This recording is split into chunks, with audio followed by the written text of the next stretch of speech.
Hey guys, welcome back to ProductionCrate.com's YouTube channel. I am Adrian Jensen, and today we're going to be learning how to just explode a guy. This guy right here, this is Mark. You know, Mark is actually a pretty nice guy, and he in no way deserves what I'm about to do to him. That being said, in After Effects, we're going to want to navigate to the frame where we want him to explode. And say maybe here. So I'm going to hit Control-Shift-D on my keyboard to split that layer. And then I'll right click it and come up to time and hit freeze frame. And I'll pre-compose it. Control-Shift-C to pre-compose, move all the attributes, and I'll just call it frozen. And the reason I did that is because the pixel poly effect likes to use the first frame. So we needed our first frame to look like this. So now we need to go ahead and draw a mask around this part. And we're not rotoscoping, we're just using this for one frame. So no reason why we shouldn't get detailed with it. Belly button.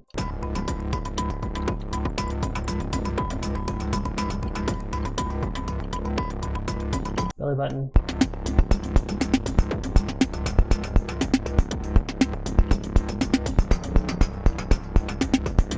And done. All right, there is our dude all cut out.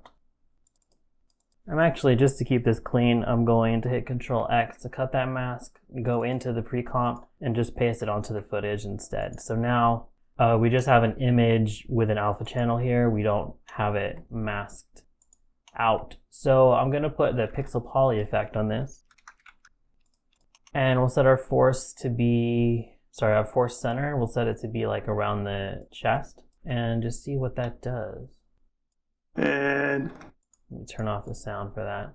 Okay, but you see it explodes him into a bunch of little triangles, which is pretty good, pretty realistic effect. Maybe I'm gonna shrink these triangles down a little bit, which we can do by changing the grid spacing. If you bring it to a smaller number, you get smaller particles. That's too small, clearly, but you just pick one that works for you. I'll turn my force up a little bit as well to get those really exploding out. Boom. Okay, but now the problem is it's kind of exploding him as if he's a flat plane, which he is. Not in real life though. In real life, he's a three-dimensional character.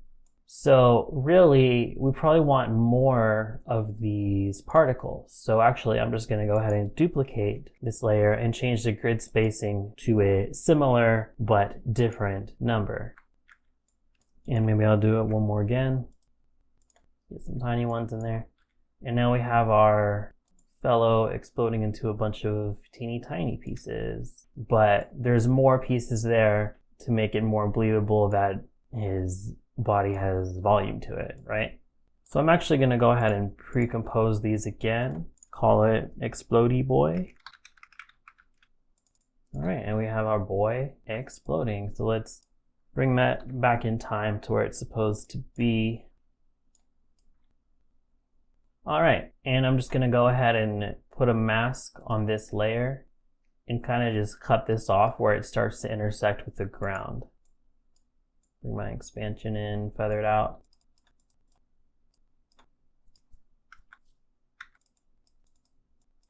Okay, and that way it's not coming out the bottom of the screen because that wouldn't really make sense. Now we're not done with this, but we're done with it for now, and we're gonna go ahead and move forward to the next step. So let's open up Production Crate. We're gonna go to FootageCrate.com and let's navigate to the Action and Horror section, and there we'll find Blood Impacts.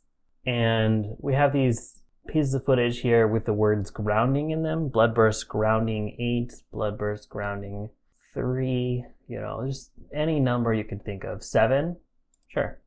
So if you look at those, what they are is kind of blood exploding and then falling on the ground. right?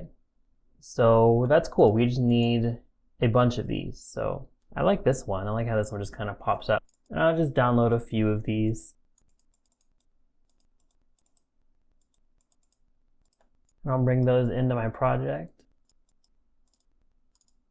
Let's just grab one and bring it into the composite and just kind of place it where it should go.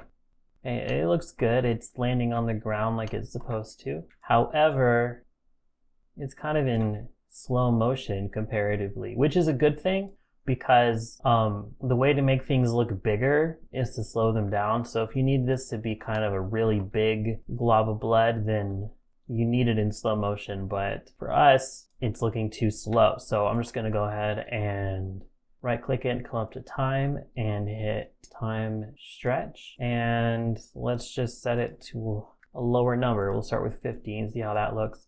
And basically I'm already happy with the speed of these particles. So I want the blood to kind of match the speed of those particles. That's a little bit closer.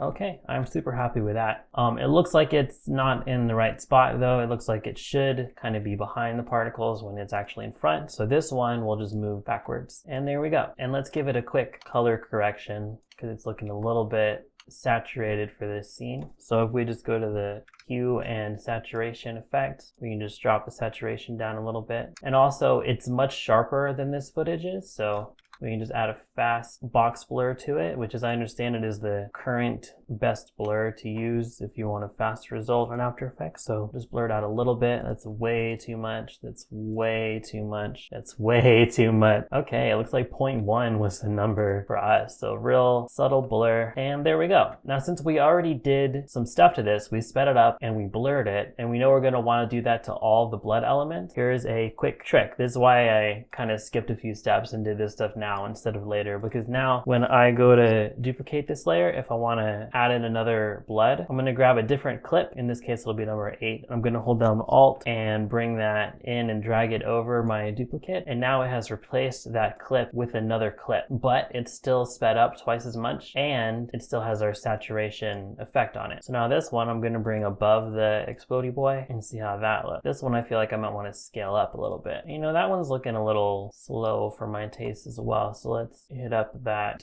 time stretch, maybe change it to 35 instead of 50. Cool, but now it's going to disappear because I cut it too short. So if I right click it and hit enable time remapping, then I can pull this end out to the end of my comp, which is actually too long anyway. Cool, and now it's never gonna get lost. Okay, and now I'm just going to proceed in the same way, but just add a bunch more blood. Okay, so we've got a bloody mess going on here. It's looking pretty good. So now I said we weren't done with this main explodey dude layer, and here's what I meant. So when this starts to spread out a little bit, I don't want it to still be these like black and blue particles. I want them to kind of match the blood. So I'm gonna go in a few frames and go ahead and add a vector blur effect to it. And I'm going to turn it up just enough so that these kind of start to look like liquid, you know, like sort of. It's not turned up very much. Then we're going to go ahead and add a tint effect to it. Maybe a tint effect to it. And we're just going to tint it red like this blood. Okay. And now let's go ahead and just keyframe the amount to tint and the amount on the vector blur and go back to this first frame of the explosion and just turn them both down to 0. So now when we go through, it starts out, you know, looking like it's dude colored, but as it progresses, it starts turning into blood. Oh, that's pretty gross. Okay, now I want to add some fabric like popping off to represent his clothes, which have also exploded. So back in the action and horror section, we're going to go to the 3D action subsection this time. And there's these two clips here called Cloth Pop and Cloth Pop 1, and we're going to download both of those, bring those into the project, and let's just grab one and drop it on top of the footage and see what it is. Okay, as you can see, this clip I chose, which is Cloth Pop number 2, starts off near the ground. So this is we're going to use this to work as a stand-in for his pants, I guess. And it's looking like the perspective on it is not exactly the same as our blood. So I'm going to fix that by just stretching it out a little bit. And now we have all of the fabric settling down on the ground, which looks pretty great, except for one small issue, which is the the fabric is all pink. And I guess Mark wasn't feeling secure enough in his masculinity to wear pink this day. So I guess we can go ahead and tint this blue. So yeah, let's just grab maybe a tritone effect, plop that on, and just select some blue from his jeans, and that'll have to do, I guess. Okay, and then I'm just gonna move it in the layer stack down so that some of the blood is on top. Okay, and now we'll do the same thing with cloth pop number 1. This one's more up in the air, so we'll have it represent his shirt, I suppose. Bring that into place, and I'll be healing it up. Make sure it looks like it fits amongst all the other elements. Well, in this one, we'll color it black. So let's bring our midtones down to not all the way black, but a dark gray. And there we go.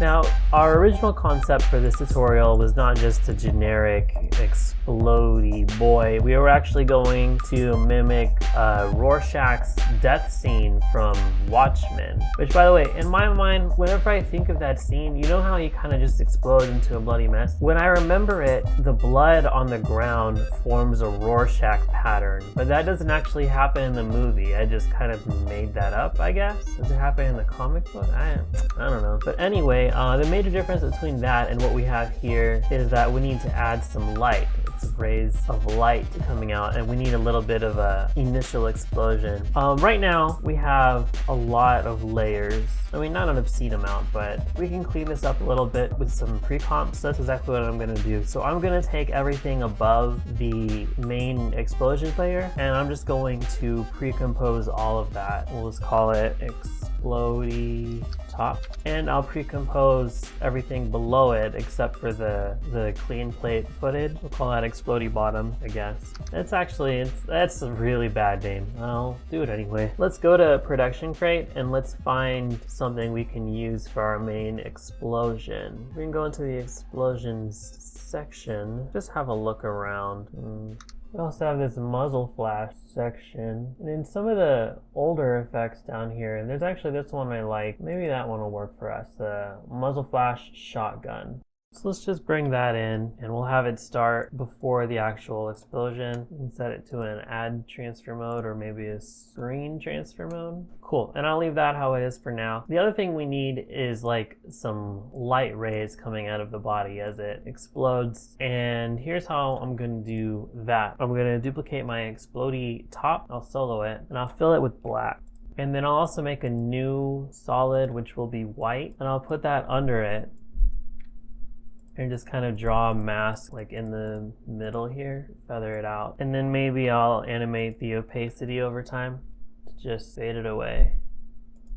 And I can grab that and my muzzle flash. I'm actually going to duplicate this muzzle flash and bring it over a little bit and just make this second copy smaller. It's still there, just smaller. Maybe I'll rotate it so it doesn't look like it's just shrinking down. Flip it around, I guess. Okay, so I'll pre-compose those muzzle flashes and my white solid and my explodey top with the fill on it. I'll set that to an add transfer mode. And now to make our light rays, you might think that we should use Trapcode Shine. And you can, that's an easy way to get you there.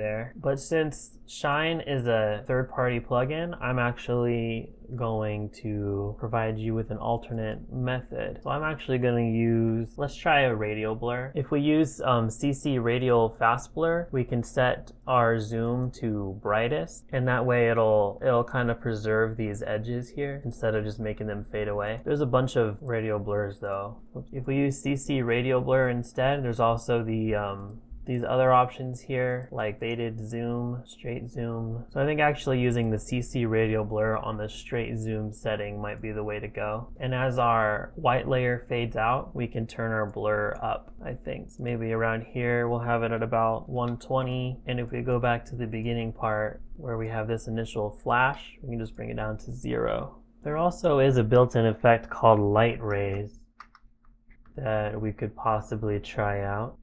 And we can use that to just give us some extra rays that, like you see how all these rays are kind of the same length, add in this light rays and it'll give us some variation. It's looking really bright, I like it. I'm also going to add a tritone effect to it and change our mid colors. Actually, this looks really cool. Like with this default, we have kind of a golden explosion here. That looks nice, but that's not what happens in the movie. In the movie it's blue, so let's make it blue. There we go, that looks really nice as well. We also should have some mist coming out of this towards the end. And the way I'm going to do that is back in the explosions section. We have all kinds of explosions here, and I'm just going to find one where the smoke fully dissipates. So this one right here works. Aerial Explosion 1, download that.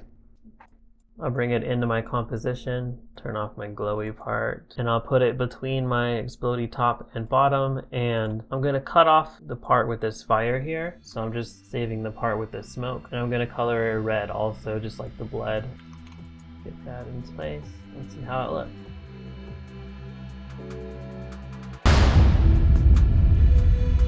You know, I can hear your thoughts. I know what you're thinking, and you're thinking that maybe this is not quite enough for you and you need your explosion to be motivated somehow. Alright, let's do that. Let's go back to the Footage Crate website. I'm going to head into the Magic and Powers section, and in the movie District 9 they have a gun that kind of does this similar thing to people, makes them explode like this, but it shoots out like a lightning bolt first. So I'm going to find a clip I can use for that. I think this one's gonna work for me. I mean, I should hope so. It's one of my go-tos. I use it all the time. I'm gonna bring that into my comp, and I'm actually gonna skip to a couple of frames before this explosion even starts. I'm gonna bring that magic spell clip in. I'm gonna set my anchor point to be right here at the end of it, so that I can very easily place it on mark and then make it 3D and just kind of spin it around so it's coming off from off frame. I'll set it to an add transfer mode, maybe a screen transfer mode. That looks a little bit ridiculous. And as the explosion is actually happening, I'll just kind of fade it off. Okay, and we need something here at the contact point, and in general your go-to might be a lens flare, and mine is as well. So we'll make a new solid. And a lot of people probably think that you need optical flares because it's used so often, but I don't think so. I'm just going to actually use our default lens flare effect. But don't use it on this default setting. You're going to get laughed right out of town. Just pick one of the other ones. Pick that one, and I'm just going to bring the brightness way down. Set that to add, and I'll just place it where we need it. I'll keyframe the brightness. It'll start at 0. We don't need it right here. Here we'll just bring it up to where it's pretty shiny, and then step forward a few more frames and just bring it back down to 0. And it's looking kind of green. Really should be blue, so just make it blue. We add a tritone effect and just make the middle color blue. And there you go. Finally, we should probably color grade this footage a little bit. You always want to do your color grades after you do all your effects, so everything blends in together really well. So I added a new adjustment layer, and the grade's going to be really simple. I'm going to add a curves effect, and we're just going to make a little S-curve or a contrast curve. So we bring the highlights up and bring the shadows down, and then I'll just add a hue and saturation effect over that, and just bring down my master saturation a little bit because I kind of blew it out. Bring down my shadows a little bit more. And there we go. I think that's going to be the end of the tutorial. So don't forget to like and subscribe, and keep checking back because we're going to keep uploading videos regularly for the rest of my life.